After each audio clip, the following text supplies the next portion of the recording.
Hello again, everyone. Edwin Learnard back once again. In this YouTube NFL prediction segment, I'm going to be giving you my pick and analysis for the 2020-2021 NFC wild card game between the Tampa Bay Buccaneers and the Washington football team. Now, the Washington football team, you could say, has miraculously made the postseason with a 7-9 record. Alex Smith, according to what Bruce Arians said, was 4-1 as a starter for the Redskins. I think, looking at what Bruce Arians said, the coach of the Tampa Bay Buccaneers, he made an excellent point. He's looking at it like they're not the Tampa Bay Buccaneers are not going to be playing a 7-9 football team. They're going to be playing the 4-1 team, where the team that was 4-1 with Alex Smith as the starter. But I do believe it's questionable as far as Alex Smith playing in this game. There's going to be a lot of question marks for the Washington football team. Tampa Bay entered the postseason on a rampage. When they won their last 4 games of the season, they averaged 37 points per game in that stretch, including trouncing the Detroit Lions of 47-7 in that streak. And Tampa Bay scored like 91 points in their final 2 games of the regular season. Tampa Bay is also a formidable road team. They were 6-2 on the road this season. The Washington football team was only 3-5 at home. Now, the thing about this as well is that Tampa Bay, this is going to be a good battle between the Tampa Bay Buccaneers offense and the Redskins defense. The Buccaneers finished this season 7th in total offense, and they were 3rd in scoring offense, but the Redskins were only 30th in total offense and 25th in scoring offense. But and looking at this as well, the Washington football team finished 2nd in total defense and 4th in scoring defense. What may make this game, this is going to be maybe a little more compelling matchup than people think. You have one of the Washington football team players calling out Tom Brady, "I want Tom," or something like that. And it really, to me, Tampa Bay may look at it as bulletin board material, and even Bruce Arians had stated something like, "You better, you might get what you want when you ask for it." Now, the thing about this is, I think when the Washington football player stated this, I think what it was just the fact he was ecstatic and enthusiastic about playing Tom Brady, the honor of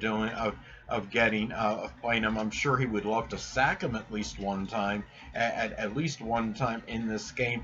But I don't think it was anything to really incite a feud between him and Tom Brady, but it does make this this matchup something that's a little bit more watchable.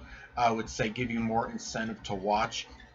And the thing about this too is that when looking at this matchup now, Tampa Bay's passing offense and Washington's pass defense were both ranked number 2 in those respective categories. So it's going to be this is a very good battle between the Tampa Bay receivers and the Washington cornerbacks and their pass defense in this game. My feeling on this is that Tampa Bay's passing offense is going to be a little bit better than the pass defense of the Washington football team. The Washington football team during the regular season only beat one team that finished with finished with a winning record.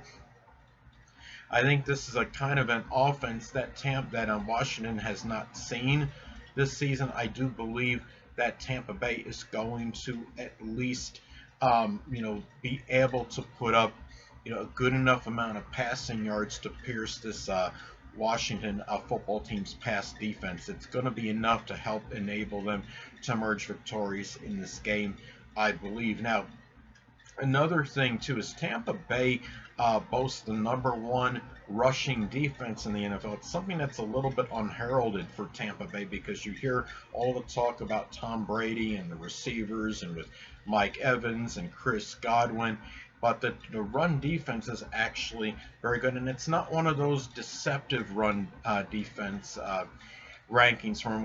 What I mean by that, as far as something deceptive as far as run defense goes, you'll have sometimes where you'll see the stats can be a little bit misleading when you see a team that's ranked in the top 5 in the run defense. Sometimes they're ranked high because because the opposing teams knew that they could pass on them, and they just didn't run the ball much against that team that had a top-ranked run defense because they passed so frequently on them.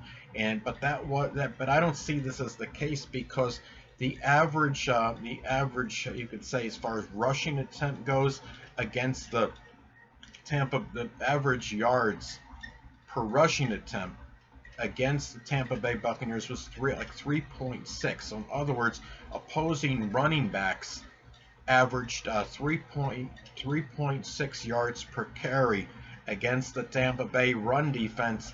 So that tells me right there it's still a solid run defense. Anything, if you could hold running backs to on average to under 4 yards per carry, your run defense is really stellar, I'd say.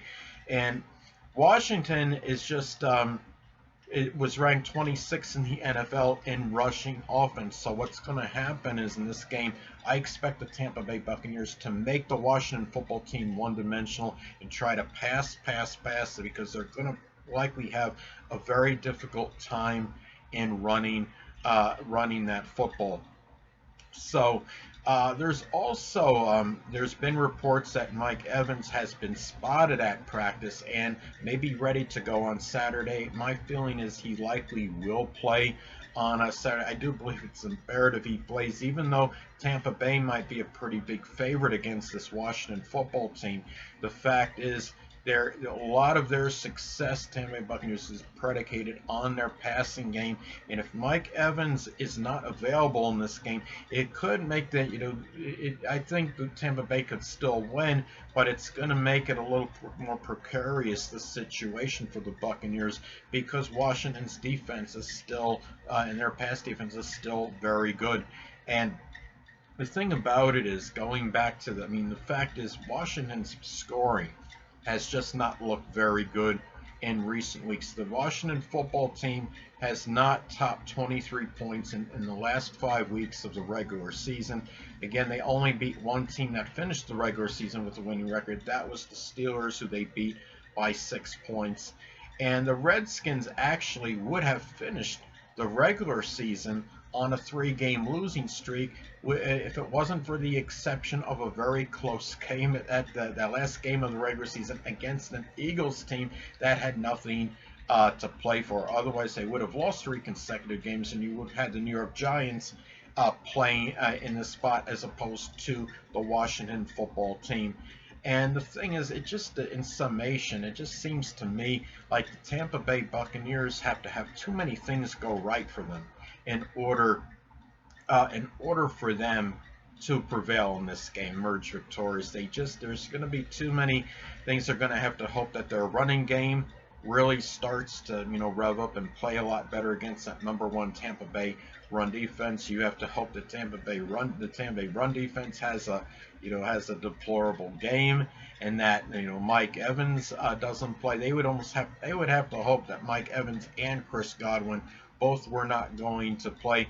If you have those elements in play, the Washington football team could have a chance. And is Alex Smith, even if he plays, is he going to be at 100%? Is he going to play the full game? If I'm not mistaken, the coach, I think it was Ron Rivera of the Washington football team, had stated something about Alex Smith being fatigued, and that was part of the reason, at least, he couldn't finish that last game. That was against the Philadelphia Eagles. And is there going to be an endurance problem, an energy problem with Alex Smith? Even if he plays, is he not going to be able to go at will he be playing full throttle? Is he going to be 100%? And another thing, but Washington does have hope, given they have beaten Tampa Bay 3 of the last 4 times that they play them, and Tampa Bay will be without tackling machine Devin White. So it's going those things can help Washington make this game a little more competitive, but I still see the Tampa Bay Buccaneers winning this football game. And Tampa Bay with Tom Brady has had so much postseason experience. He's been in like 12 and has made the postseason like the last 12 seasons. I think all this is just going to be too much for the Washington football team to handle. So again, I do like Tampa Bay to win this game. Anyway, people, this is Edwin Learnard. Until next time, stay well.